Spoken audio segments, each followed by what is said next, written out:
Get ready to hear the truth about America on a show that's not immune to the facts with your host, Dan Bongino.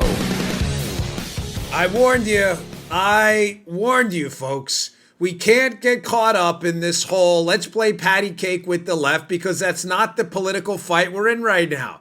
I warned you. I got some unbelievable video for you today showing you we are in a political battlefield right now where the left just wants to crush you. I've warned you repeatedly. We'll open up the show with that today. Welcome to the Dan Bongino Show. Producer Joe, how are you today? I'm doing fine on this Tuesday, Daniel. How you doing, brother? Really, one of these days when we expand dramatically and get a 20, 30 person production staff, I'm going to put together a composite of your openings into the show. They are quite hysterical. People have been clamoring for one of these days it's going to happen. But yes, we've warned them over and over that the reason we get behind Trump, conservatives, is because Trump fights back. And right now, the left wants to crush you. So we'll start the show with that today. I got a lot of that. I've got really troubling information on that whole Patrick Byrne, that Overstock CEO, said the government was using him to spy on Republicans. And I've got development on that and some McCabe stuff.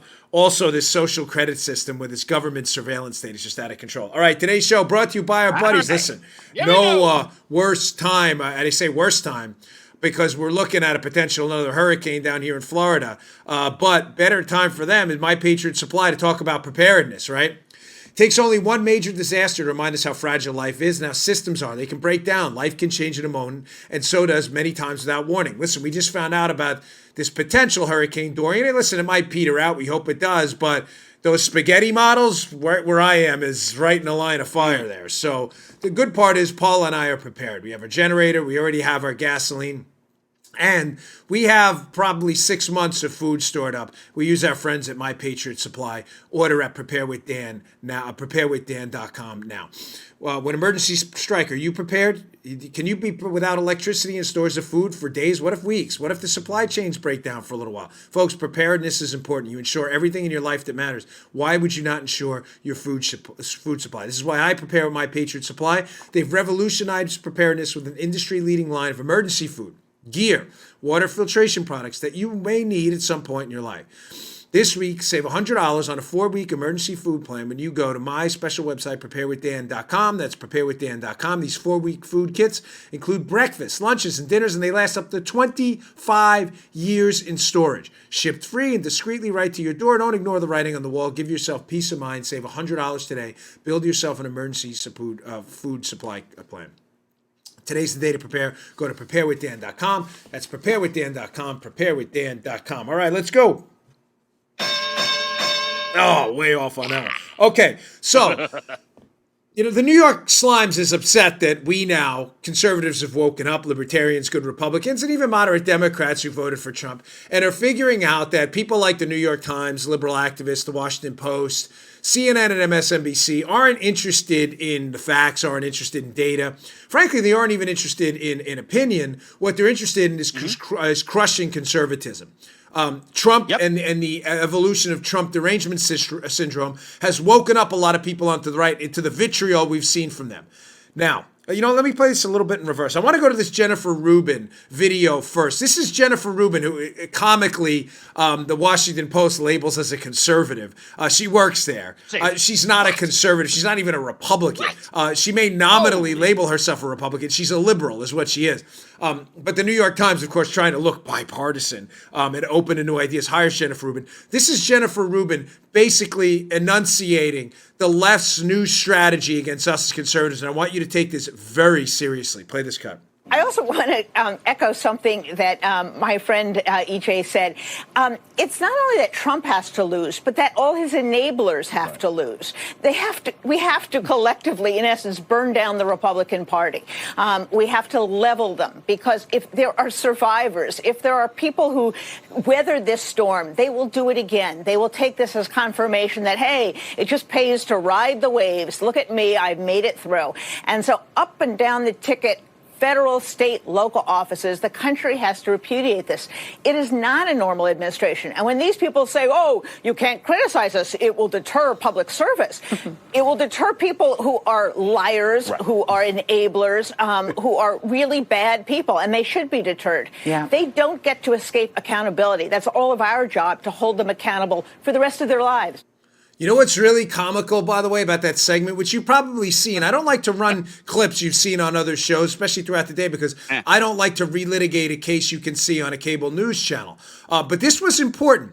And it's important because nearly every person on that panel, including the Joker up in the upper left-hand corner, who I was on a panel with the Politicon, nearly every one of them was a believer in the spy and in the collusion hoax. Nearly every one of them. She's comically, Jennifer Rubin, talking about accountability, while every person on that, nearly every person, because I don't know a few of them, but E.J. Dione, Jennifer Rubin, I think his name is Jason Johnson, in the upper left-hand corner, who I was on a panel with there, are proponents of a debunked conspiracy theory hoax that has been a black eye on the media, and yet they're talking about Trump supporters in the Republican Party having to be burned to the ground because accountability has to happen when they've ignored any accountability, have never apologized for their role in the propagation of the biggest hoax in U.S. history. Biggest hoax in U.S. history. That's number one. Number two, as I've warned you repeatedly, these people do not want to win a political argument, folks. Please stop mistaking this. This is why a lot of conservatives have rallied to the back of Donald Trump. They don't want to win an argument on taxes. They don't want to win an argument on school choice. They don't want to win an argument on health care because they have no facts to back them up. They want to crush you. To quote Jennifer Rubin, they want to shun you from polite society. In other words, they want you to be humiliated emotionally, publicly, on social media. They want you fired from your job. They want your friends to abandon you. They want you because you believe in liberty and freedom. And again, Donald Trump, who's a flawed candidate, like everyone has their flaws, but has backed a lot of conservative ideas we believe in. They want you because of your support for him, and him too, to be shunned, bankrupted, and psychologically traumatized because you believe in a set of ideas differently than they do. Tell me again why we're supposed to be playing patty cake with these people. Explain to me again in a coherent set of sentences or a paragraph why we're supposed to be. This is why I can't stand these Vichy conservatives out there who, you know, they're like, oh, well, listen, if we go out and we try to make our case. Listen, I told you we should make our case, but not for them. We should debate these people, but we should not be debating Jennifer Rubin to be changing Jennifer Rubin's mind. Debate her, engage her on Twitter all you can. You're talking to them to convince the third party listening in. These people are beyond repair. They were collusion hoaxers. They are liars. They are frauds. And they would have the country collapse in a minute just to make sure they come out on the other end, on the other side with power and influence. Now, what I was going to bring up first, but I think it's probably better that I set the table this way first. So just the takeaway on that. These people don't want to win. They want to crush you. There's a difference. That's why we are in the trenches right now, and we're not worried that the guy next to us, whether it be Trump or our political allies, we're not worried that he gave an interview on Howard Stern 15 years ago. We're worried about, is he going to save lives via pro-life legislation? Is he going to save our economy from destruction from socialist Democrats? Is he going to save us from being bankrupted and be the leading voice in fighting back in the culture wars on the left? That's what we're worried about right now. And it's what like I said, the Vichy Republicans and Democrats who just, let's just sit there and make peace with them and, roast marshmallows and sing Kumbaya. That's what they don't get. Having said that, the New York Times objects to their now conservatives waking up to this fight. Remember, the fight is we're about to be crushed. They want to crush us. They want to make sure you're not accepted in polite society. They object, check out this article, the National Review, to conservatives implementing liberal tactical battle plans. New York Times reporters upset. This is an article by Jack Crow, National Review. Be in the show notes today. Check them out at Bongino.com. Subscribe to my email list. We'll email you these articles every day. New York Times reporter, Trump allies targeting journalists are deploying Media Matters' own playbook. What's the backstory here?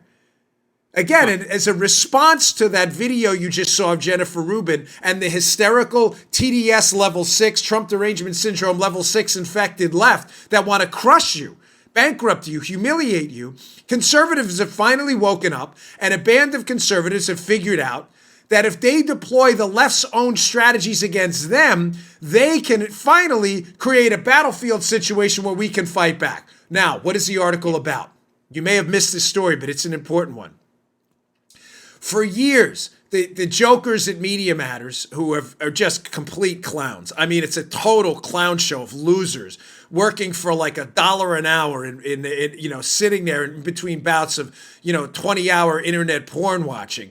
They eventually get around to targeting conservatives. What Media Matters does, by the way, run by a homophobic anti-Semite, Angelo Curasone. If you look up his article in the Daily Caller, some of the stuff he's written about Jewish people is just amazing. This guy, I mean, amazing in the sense that this guy gets away. It's just stunning and astonishing that he's gotten away with it. This guy runs a left-leaning organization named Media Matters that targets conservatives. He's an anti-Semitic homophobe, this guy. You got to see his writings. Or transphobe. You got to read, it's in the Daily Caller. You can see the piece. Having said that, what Media Matters has done for years is they go back and target conservatives of any stripe they just don't like, and they find a tweet. This has happened to friends of mine, by the way. They find a tweet from 7-8 years ago, Joe, that's a bad joke or whatever, and they demand that person be fired, humiliated, boycotted, everything. What's good for the goose, Joe, is what's good for the gander as well. So conservatives figured out that, well, if we can probe back for years in social media accounts and emails, like they found the writings of Media Matters, anti-Semite Angelo Curasone, that if they went back in time, they could use that same strategy against the left and against alleged reporters. I say because the Times is pretending that the people that they hire are reporters. They're not. They're the left-wing activists disguised as reporters. The Times is now upset that a group of conservatives is going back in time and probing the tweets of New York Times alleged journalists and finding out that a lot of them have written anti-Semitic or really offensive stuff as well. And the New York Times doesn't like any of that. Oh. I don't remember them, Joe. I know. Too bad. So sad. Baby. I know. Let me cry. Yeah. Here, fraud alert. Let's get our fraud alert now. So bad. There it is. Fraud alert. Are you? Yep. By the way, I got your audience ombudsman hat too. I just keep forgetting to bring it in from the kitchen. Now the New York Times is offended. I don't recall them speaking out about Media Matters doing this. So a 10-year-old tweet about a Daily Caller writer that she apologizes for, that's fair game. But a New York Times alleged journalist who tweets out anti-Semitic stuff openly, no, we should ignore all of that because we're the New York Times, the lead propagators of the biggest conspiracy theory of our time. Folks, new freaking rules, man. I'm sorry.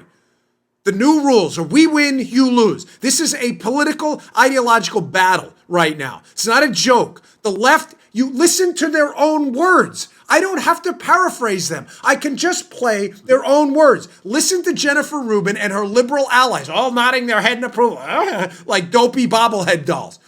Collusion hoaxers. Police state tyrants who support the spying on a presidential campaign. Nodding on a panel like the dopey Brady Bunch. Remember that scene in the Brady Bunch? Imagine all not like dopes. They want to crush you. They want the Republican Party, quote, burned down. These aren't my words. They're theirs. Listen to them. Take them seriously. To quote Denny Green, the former coach of the Arizona Cardinals, they are who we thought they were. When talking about the Bears and getting smoked on the field, we are who they are who we thought they were. They are who we thought they were. They are who we thought they were. They are police state tyrants who will do anything to humiliate, embarrass, bankrupt you, and in some cases, jail you. They love this stuff. Stop pretending this isn't real.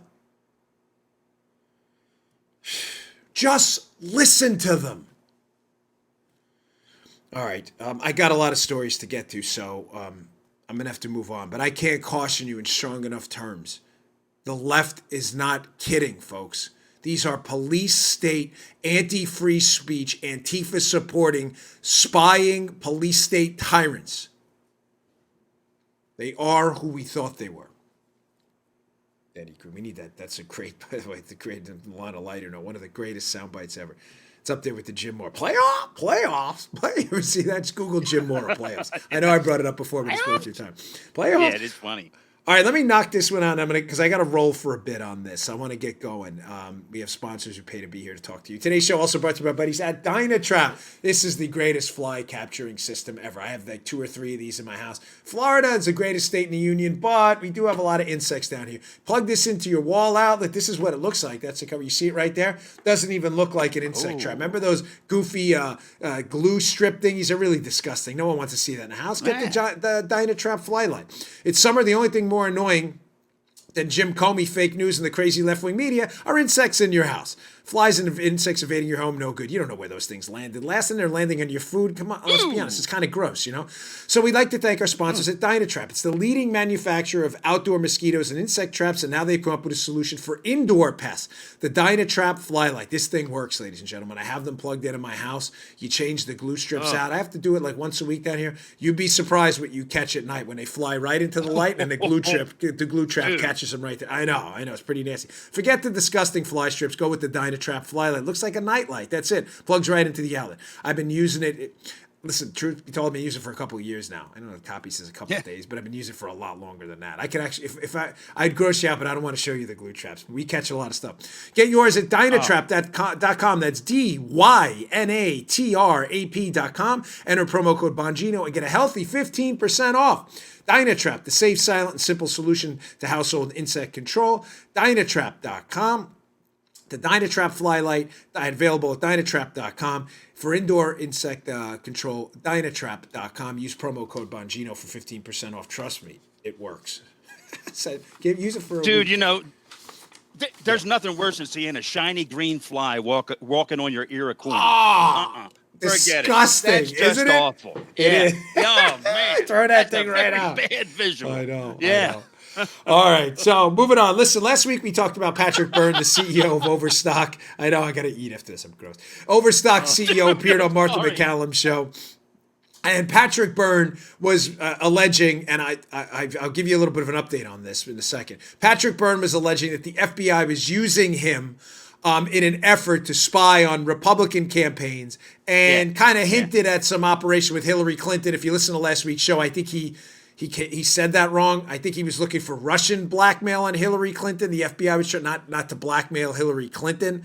But having said that, a source of mine that reached out again, all I can tell you is the source that reached out to me believes this guy is credible, and I do as well. I don't think Byrne's story, he's saying it exactly correctly, and I don't think it's a reflection of him lying. I just think he's a very hyper guy on the air. So just to sum up, Patrick Byrne was the CEO of the company called Overstock. He alleged in this interview we covered last week that the FBI reached out to him to rekindle a relationship with a Russian by the name of Maria Butina, who was a key figure in this whole Russian collusion scandal. I don't want to say a key figure, maybe a secondary figure.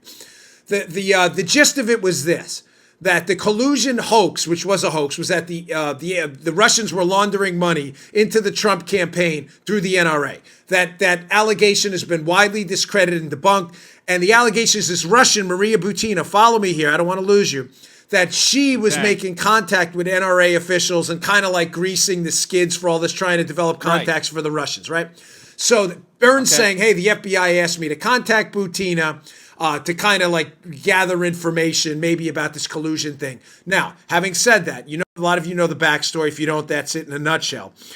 There's been an update on this. I want to hat tip Rosie Memos on Twitter. I have a lot of great accounts on Twitter I go to. This is a screenshot from that Twitter account. Again, Rosie, Rosie Memos. This is fascinating, folks. Because remember now, Paula, keep that up for a minute. This is important because I want you to, if you're watching on youtube.com/Bongino, you can read ahead. If not, don't worry, I'll explain it to you. Butina has now been prosecuted successfully by the U.S. government for not being genuine about our contacts with the Russians, right? Byrne is saying he was used by the FBI to contact Butina. But get a load of this from Rosie Memos. This is a memo from Butina's describing Butina's legal team. In writing, so they say, in particular, we suggested to the government a strong suspicion that counterintelligence or other FBI investigators use confidential informants in their investigation of Maria, and that information provided by the witnesses to the government might be relevant to guilt or sentencing. Okay, let me get back to this now. Let me just describe to you what's going on here. Maria Butina, the Russian, who's supposed to be some secondary figure in this collusion scheme by her contacts with NRA officials and others. Maria Butina's lawyers, during the trial, asked for Brady material. In other words, material that could mean Butina was innocent. You're entitled to that as a defendant. You know that, right, folks? If you are charged by the government with a crime and the government has information indicating you didn't commit that crime, by law, they have to turn that over to you. It's called Brady. If they don't, it's a serious, serious malfunction. They'll be in a world of trouble. Now, they made a Brady request, Butina's lawyers, to the government saying, we think our client was set up by a government informant. Was there any government informant in the case?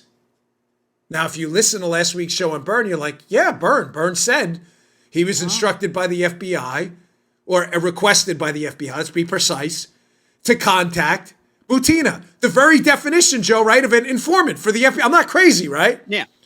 Look at the response. Some of you may have read ahead, but check out the response by the government. This is to Butina's lawyers.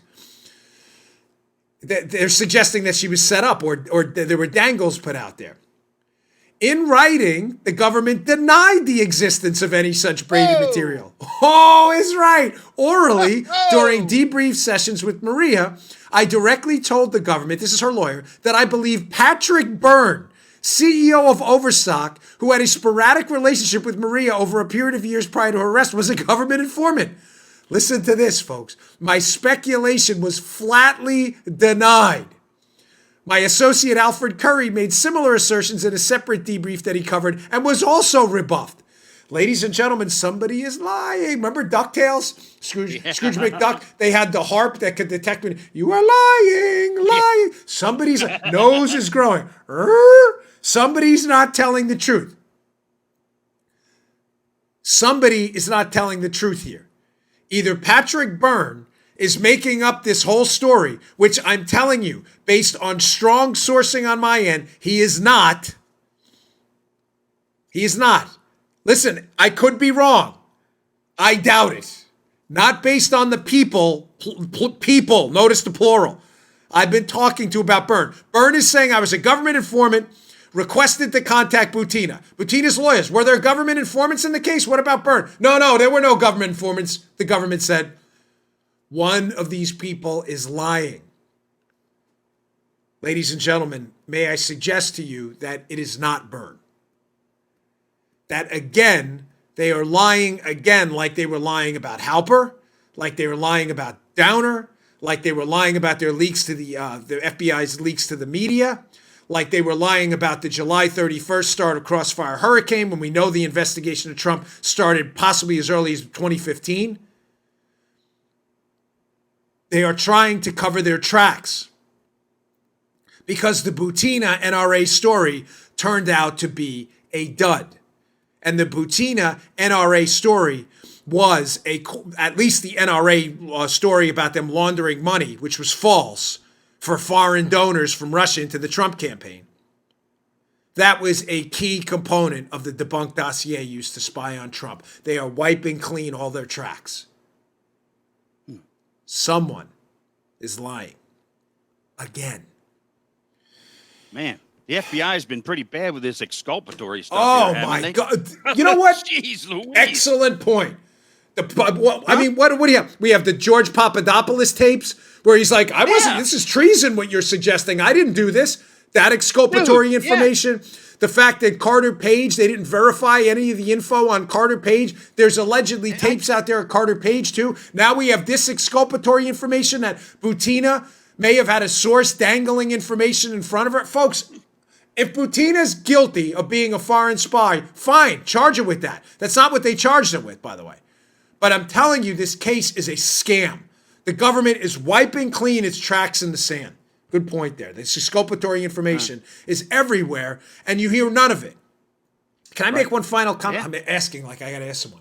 Like there's like a please do. Yes. Yeah, thank you, Joe, for your permission. Last night, Paul and I watched Daniel. American Greed and the new episode. I'm really disappointed, by the way. It's generally a decent show on CNBC. Paul and I enjoy it. What a mistake last night. We watched the one, they did a new one on Paul Manafort. Unbelievably one-sided. I cover Manafort extensively in my new book, Exonerated, which is coming out in a couple weeks. Unbelievably one-sided. Amazing how they include his work for Ukraine, but entirely leave out that one of the people working with him on Ukraine was Obama's former White House lawyer. And the fact that a number of prominent Democrats were working in Ukraine doing the same thing Manafort did. All left out of the show. And the Mueller report says it was, Joe, it was a total, and don't even waste your time. If you listen to this show last night, even Paula, who doesn't, have time, a lot of times she's producing, she's like, I know all of this already. Like, it's a total waste of time. All right, moving on. An important case yesterday came down in the state of Oklahoma, and I want to address this because there's a lot of emotions behind this on both sides. Check this article out from Breitbart. There was a ruling against the Johnson & Johnson, which makes an opioid-based drug. Oklahoma judge rules against drug maker. We have it up in the show notes from Breitbart. Orders $572 million payment. Ladies and gentlemen, this was a troubling case. It was a lawsuit by the state of Oklahoma against Johnson & Johnson, which produces an opioid-type medication. Listen, there's no disputing, full stop, we have an opioid issue in this country. None. There are significant numbers of people who have died. Those statistics are out there for you to see. I am not disputing any of that. Folks, and before you, because this is an emotional topic on both sides, but I don't avoid emotional topics. That's what we do here. We have to address the hard stuff too. This is an issue that's run in my family, not just with one, but with many people.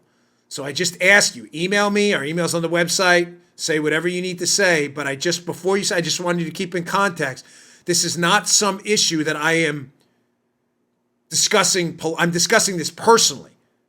This is in my direct sphere of influence that has impacted me in my life personally. My wife knows what I'm talking about. So this is an important topic. The judge ruled against the opioid industry with a $572 million fine. The fine is not the $17 billion the state was seeking, but the lawsuit was shady in a number of respects, folks.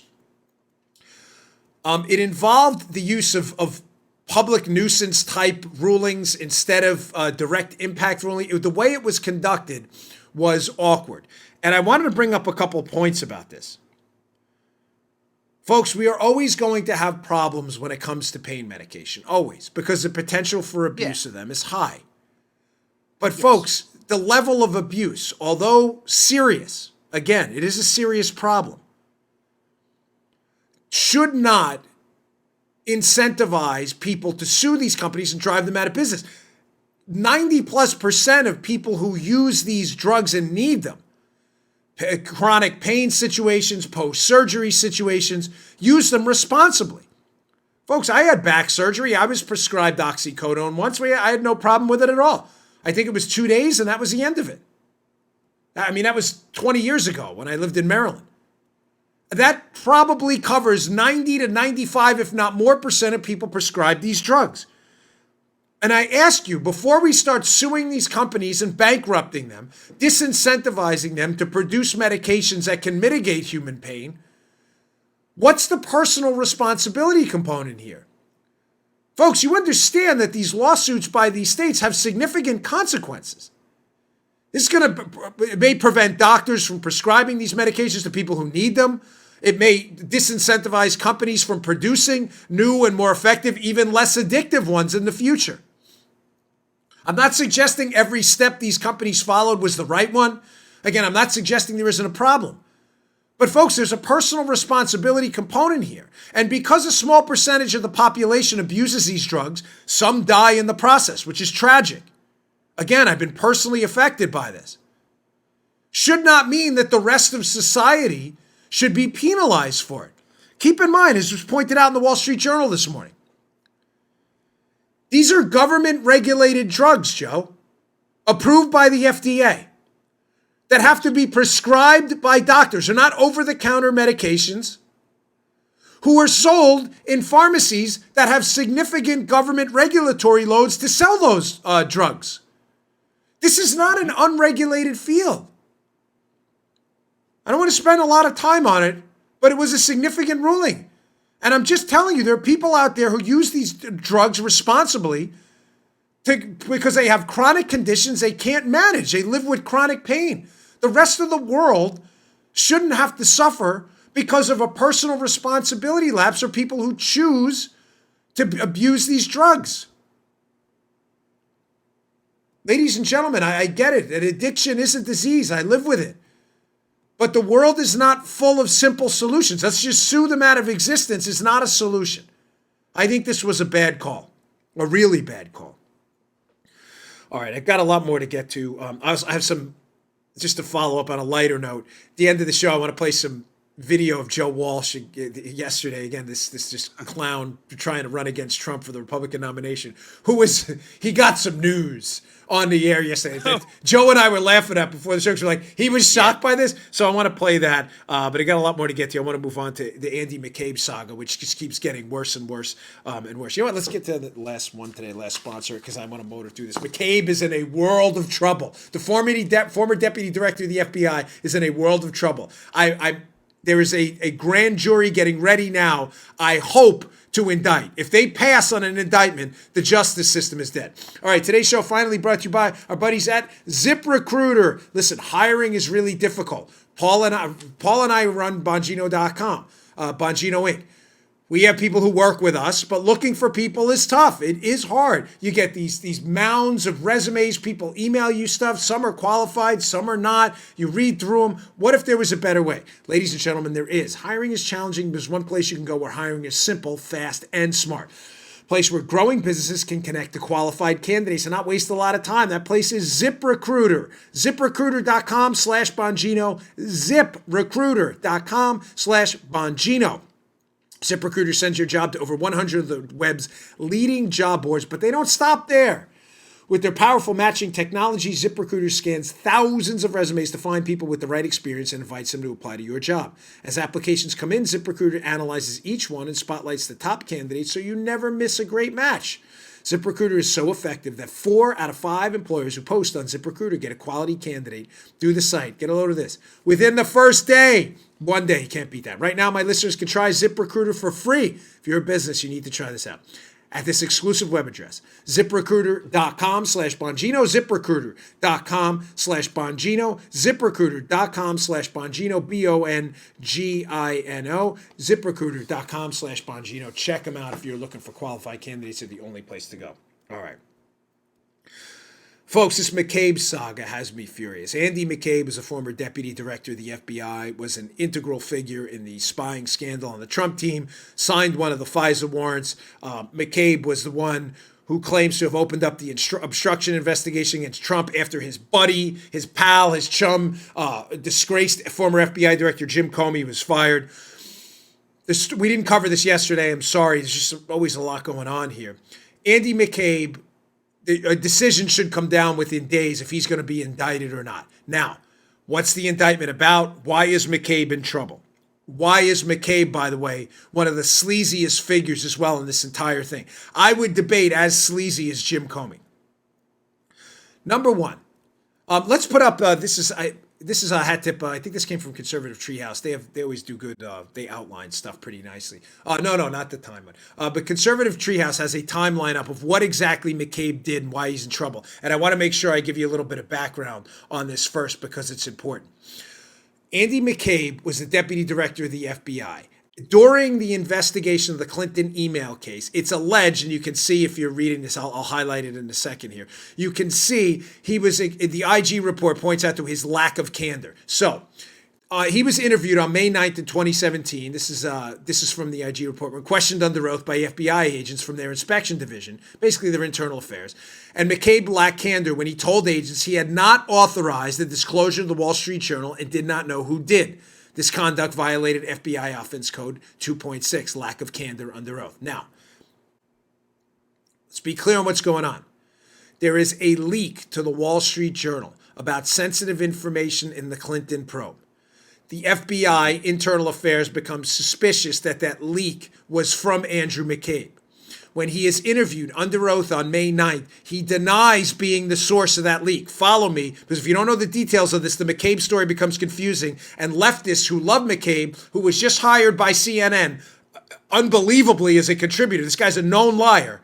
Leftists are now trying to back this guy. Oh, he didn't really do anything wrong. No. Folks, this guy is a really horrible person. Now, keep in mind one thing here as well. Just because you're an FBI deputy director, doesn't mean you ever have to talk if you think criminal charges are good. You have the right against self-incrimination. Does everybody get this? Because I want to be clear on this. Oh, yeah, sure. Now, administratively, the FBI may have rules that you have to talk to their inspection division. That's an administrative rule. That's fine. You can quit. The FBI cannot make you self-incriminate yourself no matter what. You have a constitutional Fifth Amendment right against self-incrimination. Administrative rules are different. Legal rules, administrative rules. Andy McCabe chose to take the administrative path and speak to the inspection division about the leak. He went under oath, and he essentially, I believe, put himself under criminal liability by lying. Now, a lot of people will say, Andy McCarthy made this great point in a National Review piece. Folks, don't lie to the FBI. I'm sorry. You don't have to talk to them.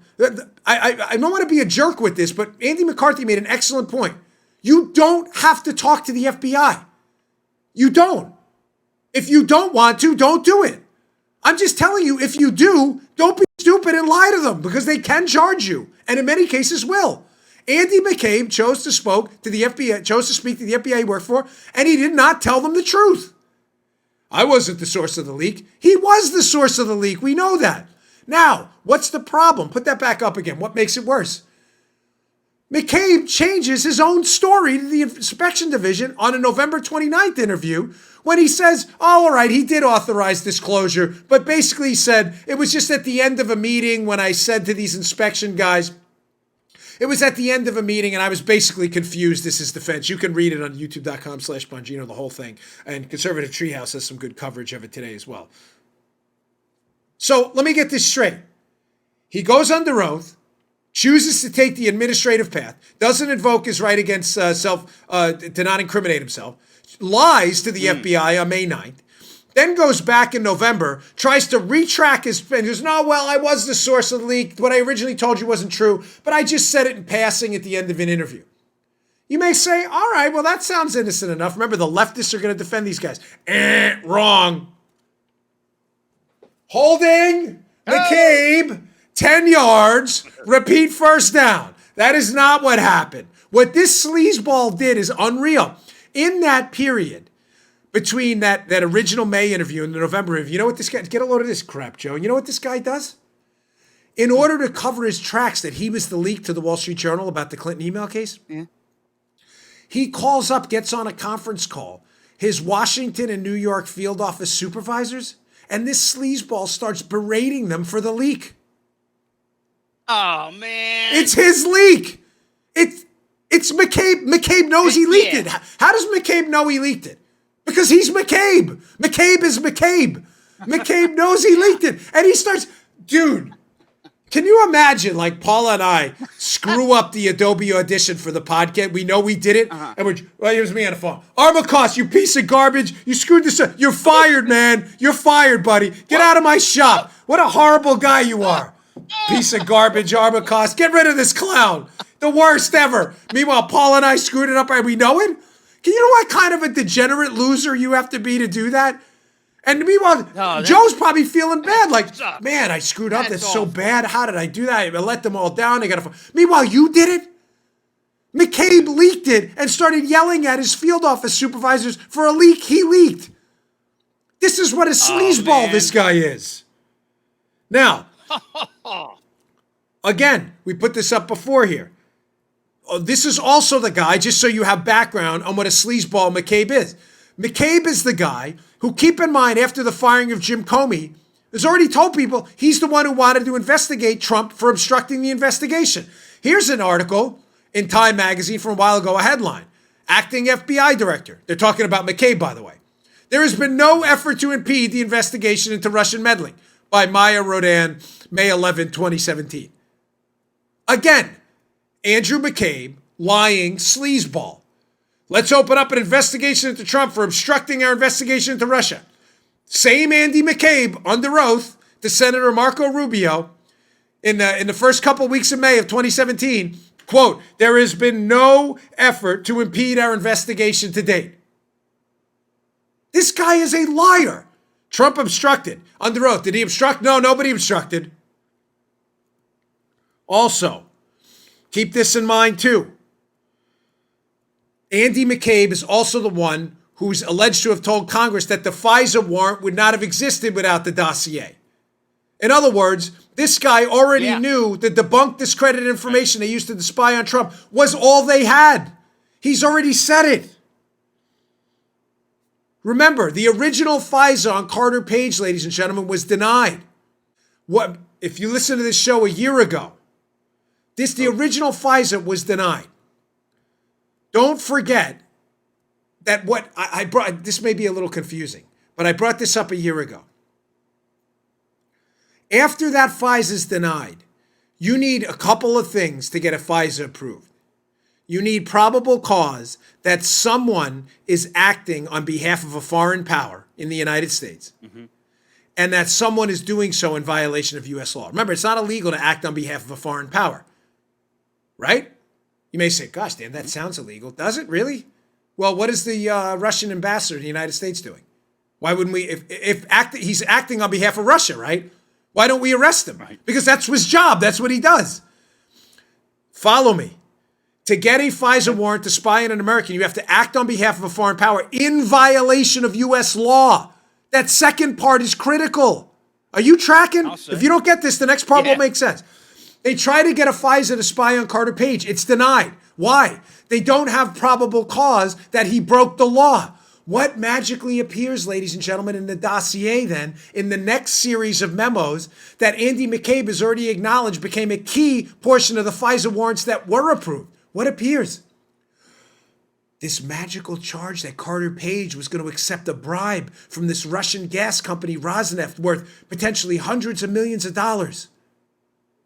Magically appears after the denial. Ladies and gentlemen, in case you're not following, that bribe would have been a crime. The crime that was missing from the original applications that were likely denied because there was no crime there. What's the problem with that crime? The whole thing was made up. There was no bribe offer made to Carter Page. McCabe knows this. McCabe knows all of this.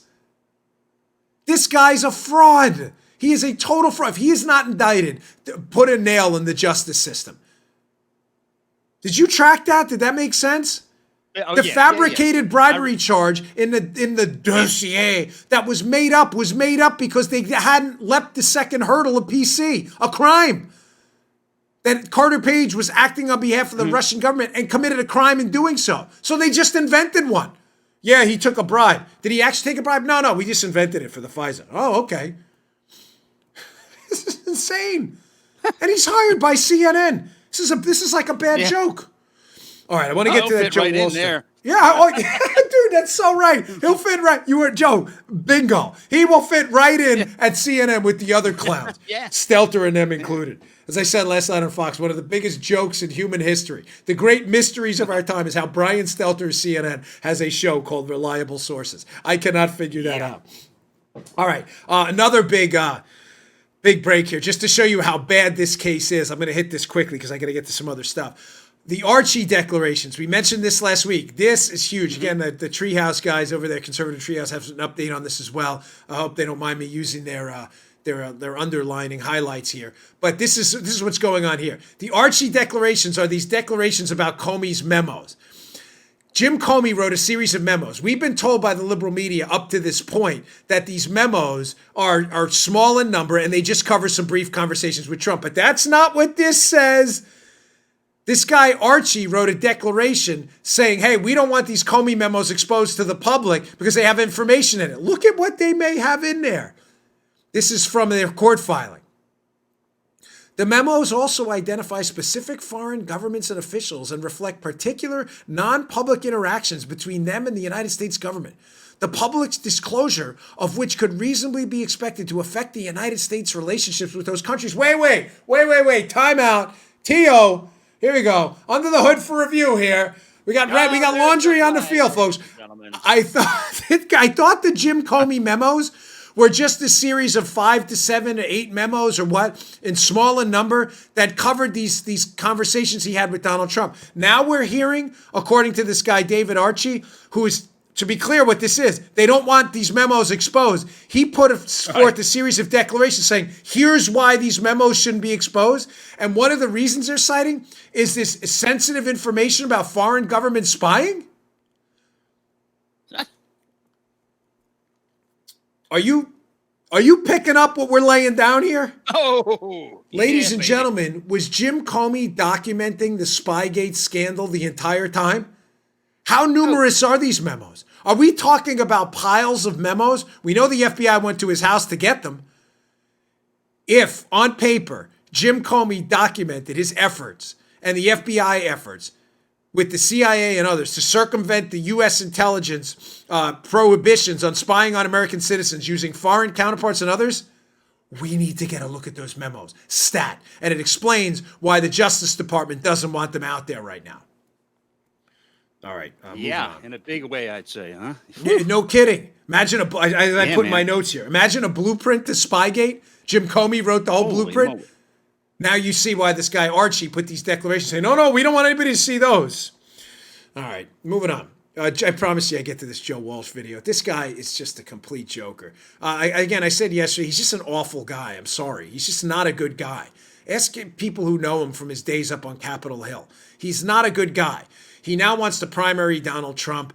So he goes on a television network yesterday, and he does this appearance here where he finds out, apparently on the air or just moments before, he had a national radio show, Walsh. You probably don't know because nobody listened to it. He did? I was actually offered his job. And he's such a clown. So he finds out yesterday on the air that something happened to his radio show. And it's going to show you how really unintelligent this guy is. He's stunned by this. Check this out. 80 to 90% of my audience supports the president. I just found out that I lost my national radio show. So that's gone. But I figured that might happen, John. You lost it. Why? I don't know why. I just got a notice before I came in the studio. I'm running for president. I oppose this president. Most of my listeners support the president. It's not an easy thing to do to be in conservative talk radio and oppose this president. I knew that, John, when I made the announcement yesterday, that it could be in jeopardy. Oh, dude. Now, there is no better producer to have on the air right now than Joe, because Joe's forgotten more about conservative talk radio than most people. Joe's been around. I don't say where because I don't put his resume, but he's been around. He's seen the evolution of it. He's been in a lot of places, not just when he was in Baltimore. And Joe, a couple things about this, which, you know, you and I are kind of chatting before the show, how funny this is. Like, he was surprised he got fired? Okay, so let's get this straight. He puts out a couple of data points there, right? What does he say first? He goes, well, 80 to 90% of my audience supports Donald Trump. Gee, why would a radio station get rid of? I have no idea. Am I missing something? Joe, just to be clear, you worked in radio. We both picked it up. It's a private entity, right? Radio that they get paid by sponsors, and it's not a socialist enterprise, right? No. Okay, thank you. Well, thank you. If you're radio. Now, Joe, for given your expertise in radio, having done conservative talk radio for almost 3 decades, would you say it's a good idea on conservative talk radio to have hosts that are conservatives so conservatives would listen? This is not a trick question. Good idea, yes or no? Well, Dan, that would be a very good idea. Yeah, You're going to go out on a limb and say yes. Yeah, now, go out on a limb there. Not only is this knucklehead, this guy wants to run for president, unaware that he would get fired 80 to 90%. His words, not mine, support Trump, and he's running against him, and he's shocked he got fired. But secondly, he's obviously completely unaware of how equal time works. Ladies and gentlemen, there's an equal time rule when you run for office. If you have a radio show and you are a candidate for public office, you have to give equal time to your opponents. If this guy's on the air 3 hours a day, his Salem that hosted this show would have to give Joe Walsh's opponents. There are other people talking about running. Bill Weld on the Republican side.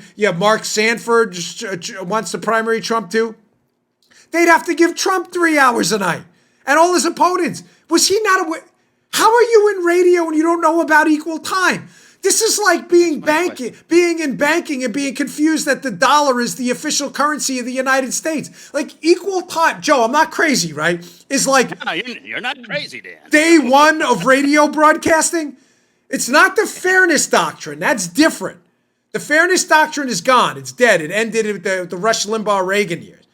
Equal time is different. Equal time, if you are a candidate for public office and you are on the radio, and that radio station is hosting you. And it's not about, there are some carve-outs, a news event. So in other words, you may say, there are. Well, why is it that congressmen, they all have an opponent. Pretty much every congressman or woman in the country right now has an opponent. How come when Fox has on whatever, Congressman, Jim Jordan or whatever, how come they don't have to offer equal time to Jim Jordan's opponent? Because when Jordan comes on, he's commenting about news events. That's a carve-out, or else you could never have anybody on the air. But when you're on the air talking about your campaign, you have to give the opponent equal time. The radio station have to forfeit the whole time to their opponent. Ladies and gentlemen, this happened to me. Not a joke. When I was running for Congressional District 6 in Maryland, I did a weekend show on WMAL. I had done it for a long time. Nobody complained. I mean, they can have you on the air, but if someone complains, they have to have your opponent. It's not illegal. Right. You remember this story, Joe?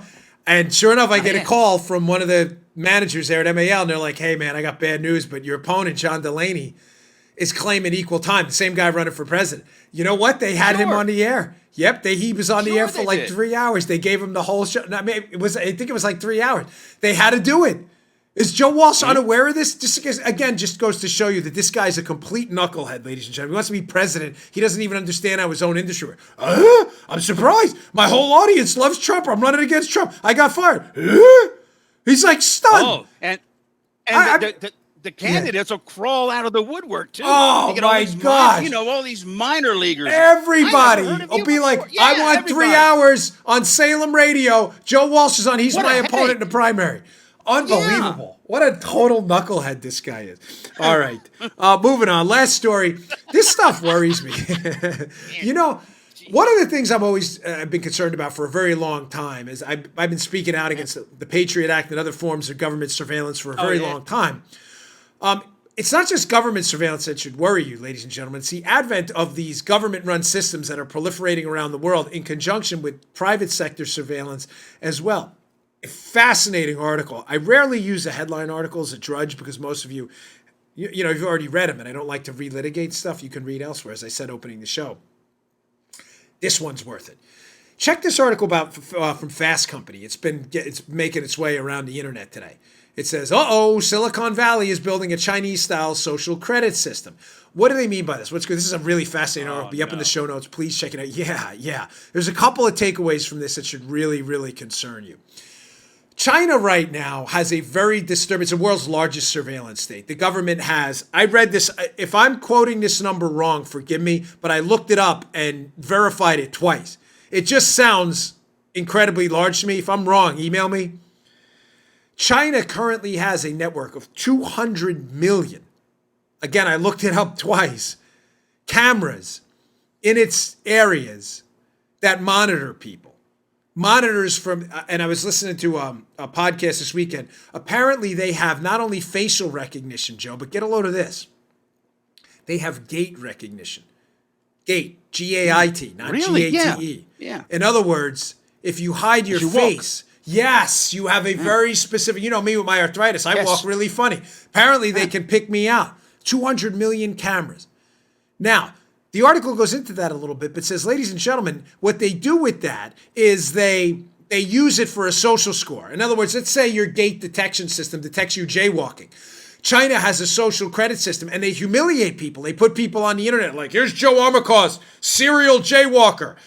And then at some point, there's a fear here that these people who get low social scores, he doesn't put his garbage out correctly, we have him on video, that you're going to be prevented from leaving the country, opening a bank account. Ladies and gentlemen, this is Orwellian nightmare stuff. This is really happening. It's not a joke. It's not a sci-fi movie. It's happening in China. The point of the article is, hey, listen, this stuff is kind of going on a bit now here. Maybe not government run, but sometimes equally pernicious. And they lay out a couple of examples. Get a load of this, because a couple of these I hadn't considered. These are private companies in the United States that are doing this now. Insurance companies, Joe, are apparently going through your Instagram now to gauge what your premiums should be. Yeah, it's a cool example, or not so cool example, but I should say interesting. Not so cool for you and I. So let's say, Joe, you want life insurance, and you answer the questionnaire. Do you do this? Do you bike? Do you climb mountains? Do you skydive? Risky behavior. And Joe says, no, I don't skydive. What are they doing? They're going to your Instagram, right, Joe? There's Joe Armacon. When you're in the air skydiving and the wind's in your mouth. Yes. There you go. There's Joe skydiving. I thought he said he didn't skydive. Or as a, Paula, remember the skodoving thing? I'm not going to say who. I'll leave that story for 50 years from now. Someone I worked with who thought the past tense of skydive was to skodove. True story. I'll leave that for another time. It's a little sensitive. So if you skodove in the past and it's on your Instagram, that may be used against you by insurance companies in the United States. Again, is it China monitoring your gait and preventing you from traveling the country and getting on a plane because you have a low social credit score? Not really, but the kind of stuff that I'd be a little concerned about. You may say, all right, that didn't sound like a big deal. Next, they bring up Uber and Airbnb. How the Uber drivers can rate you, and so can Airbnb owners of rooms and stuff they rent out. And if you stink, you go in and you, hey, maybe if you literally stink, right? Or maybe if you're just awful to the Uber driver, you go to the Airbnb, you abuse the guy's house. God only knows what you're doing in there. They can rate you, and you can be kicked off the platforms, which is fair enough. All right. Fair. Again, open season 2 on the insurance companies. Listen, don't post stuff on your Instagram if you don't want it out there in public. I'm just saying the stuff is happening. No soup for you. No, yeah, exactly. No soup for you. Paula used to eat at that place.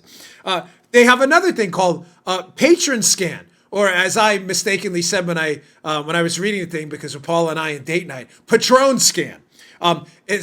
Paula gets it. Sure, nobody else probably gets it. Patron scan. Patron scan is this software at bars where if you try to get in with a fake ID or if you get in with a real ID and you're a problem, they can put you in a system shared with other bars. In other words, you go to a bar and you're a jerk, there's a social credit score. You just don't know about it. They're going to be like at the door, no thanks. We don't want you in here. Have a nice day. Patron scan.